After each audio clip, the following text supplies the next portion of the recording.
ఇందాక brief case ఇక్కడే పెట్టెళ్ళాను. ఇప్పుడు కనబడట్లేదేంటి? ఎవరు తీసుంటారు? అత్తయ్య, అత్తయ్య, అత్తయ్య, అత్తయ్య!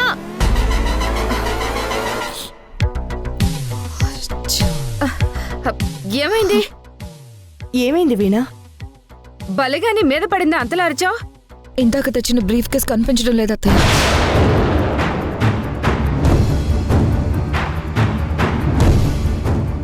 బ్రీఫ్ కేస్ మాయమైపోవడం ఏంటి?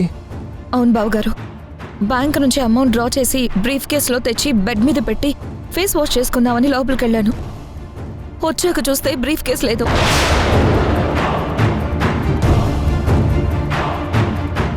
ఈ రూమ్లోకి ఎవరైనా వచ్చారా?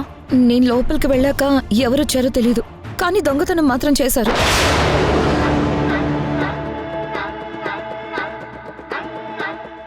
మన ఇంట్లో దొంగతనం ఎవరు చూస్తారు వీణా? బయట నుంచి ఎవరూ రాలేదు కదా. బీర్వాలో పెట్టావేమో, 1-2 సార్లు చూసుకో.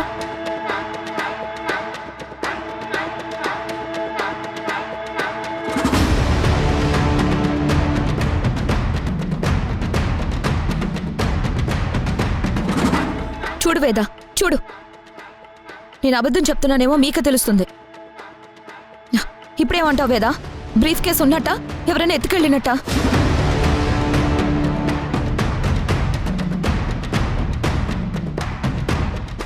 రేపు ఆ డబ్బులు మిషనరీ కోసం కట్టాలి, లేదంటే కంపెనీ గుడ్ విల్ దెబ్బతింటుంది. ఎవరా డబ్బులు తీసుంటారు?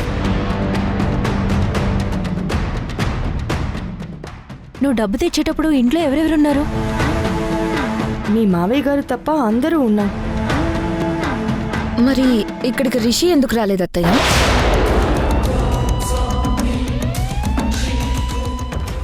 ఇంట్లో ఏదో పనిలో ఉన్నాడేమో. ఏది ఒకసారి పిలవండి.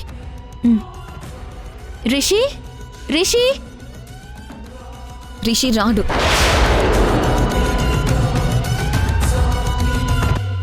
ఎందుకు రాడు?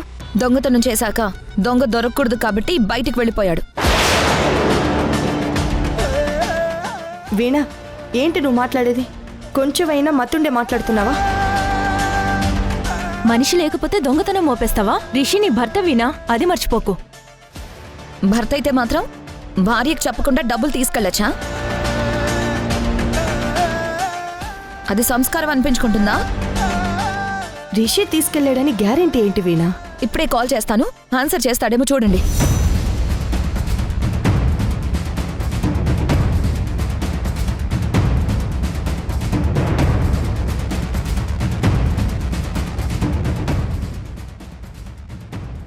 చూసావు కదా వేద, ఎందుకు లిఫ్ట్ చేయలేదు?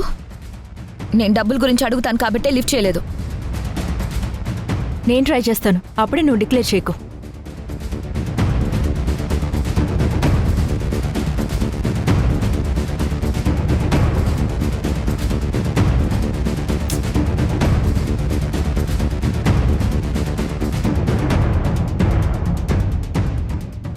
కమాన్ రిషి, ఆన్సర్ చేయి, కమాన్.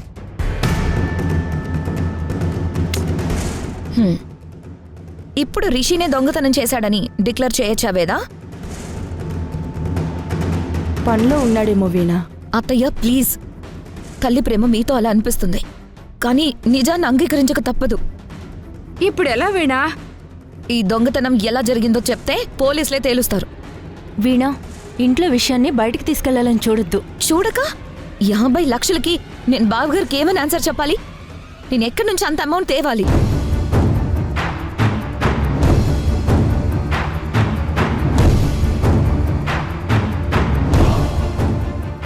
పోలీసుల దాకా ఎందుకు వీణా? రిషి వచ్చాక మాట్లాడి నిజాలేంటో తెలుసుకుందాం. లేట్ అయ్యే కొద్దీ 50 లక్షలు కరిగిపోతాయి అత్తయ్య. అలా జరగకూడదంటే పోలీసులకి చెప్పడమే కరెక్ట్.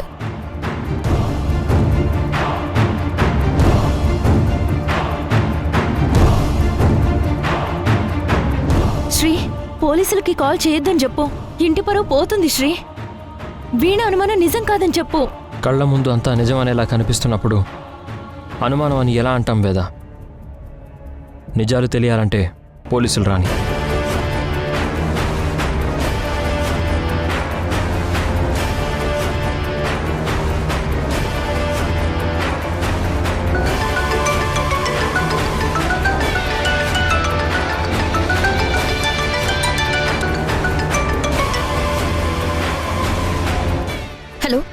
ఇన్స్పెక్టర్ గారు. ఎవరు? నమస్తే ఇన్స్పెక్టర్ గారు, నా పేరు వీణ. లోక్నాథ్ గారి ఇంటి నుంచి మాట్లాడుతున్నాను. చెప్పండి. మా ఇంట్లో 50 లక్షలు దొంగతనం జరిగాయి. Is it? Yes sir. ఎప్పుడు జరిగింది? మీకెవరి మీదైనా అనుమానం ఉందా?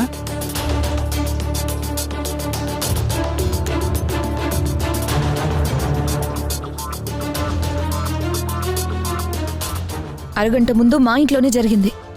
దొంగతనం చేసింది కూడా లోక్నాథ్ గారి చిన్న కొడుకు రిషి.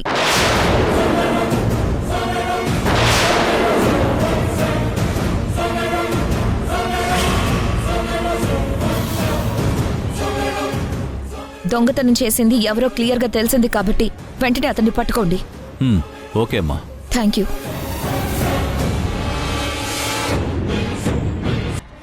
ఏం జరుగుతుంది? ఏం జరుగుతుందిరా? పోలీసులు ఎందుకు వచ్చారు? మన ఇంట్లో 50 లక్షల దొంగతనం జరిగింది మావయ్య. దొంగతనం జరగడం ఏంటి? ఎవరు తీశారు? వీణ ఆఫీస్ పని కోసం తెచ్చిన డబ్బుల్ని రిషి కొట్టేశాడని నింద మోపింది మావయ్య. వీణా? నింద కాదు మావయ్య, నిజం.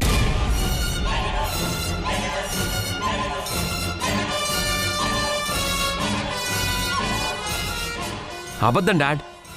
నేను ఆ డబ్బుల్ని టచ్ కూడా చేయలేదు. అనవసరంగా పోలీస్ కంప్లైంట్ ఇచ్చి నన్ను అరెస్ట్ చేయించాలని చూస్తుంది.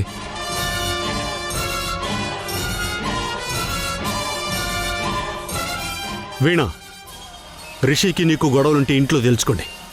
అంతేగాని వాడి క్యారెక్టర్ని ఇలా నలుగురిలో బ్యాడ్ చేయాలని చూడకూడదు. ఇది చాలా తప్పు. వెళ్ళమని చెప్పు వాళ్ళు. మీకు నిజం తెలియదు కాబట్టి అలా అన్నారు మావయ్య.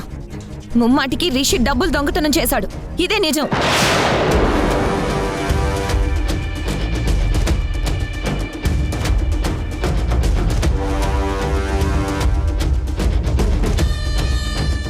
తనది అనుమానమే కానీ నిజం కాదని అంటున్నా వీణ ఒప్పుకోకుండా ఇంత రచ్చ జరిగేలా చేస్తుంది మావయ్య. నాది అనుమానం కాదు వేద, నిజం, ముమ్మాటికి నిజం.